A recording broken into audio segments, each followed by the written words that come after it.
Good evening, Japan. Good evening, Philippines. Good evening, all over the world. Welcome to my YouTube channel, Hanis Yoshihara's Vlogs. May isi-share ako sa inyo ng Bible verse ba na ang mga karunungan ng mga debatista ay kamangmangan. Yun ang sabi ng Diyos. Saka sa ikalawang Timoteo 3:16-17, sinasabi ng Diyos doon sa ikalawang Timoteo 3:16-17, lahat ng kasulat ay kinasihan ng Diyos at magagamit ito sa pagpapabulaan sa maling aral, sa pagtuturo ng katotohanan, at sa pagtutuwid sa likong gawain, at sa pag-akay sa matuwid na pamumuhay. 17. Upang ang lingkod ng Diyos, nang sa gayon ang lingkod ng Diyos ay magiging handa sa lahat ng mabubuting gawain. Mabubuting gawain talaga, mga friend.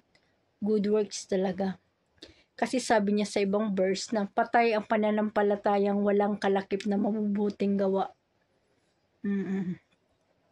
Magsama talaga yung dalawa, mabuting gawa at pananampalataya. Kasi may pananampalataya ka nga, pero gawain mo naman kasamaan, wala pa rin yun sa paningin, hindi pa rin yun kalugod-lugod sa paningin ng Diyos. Kaya pananampalatayang may kalakip na mabubuting gawa, yun ang kinalulugdan ng Diyos. Kaya humingi tayo ng tulong sa Diyos para maging kalugod-lugod tayo sa paningin ng Diyos. Humingi tayo ng tulong, patnubay, guidance sa Kanya, proteksyon. Humingi tayo sa Diyos na makapangyarihan sa lahat.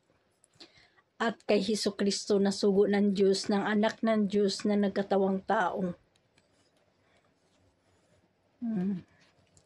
Yun ang anuhin natin. At magpasalamat tayo sa Diyos lagi.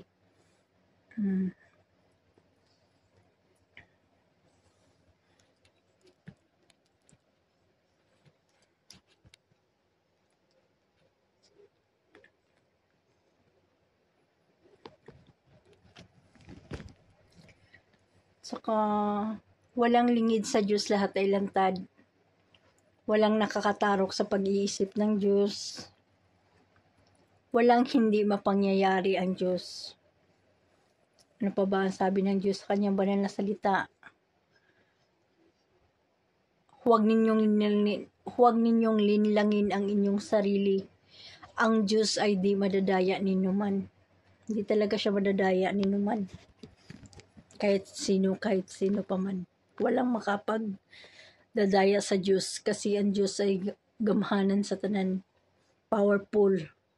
Highly in degree God. Powerful God talaga siya.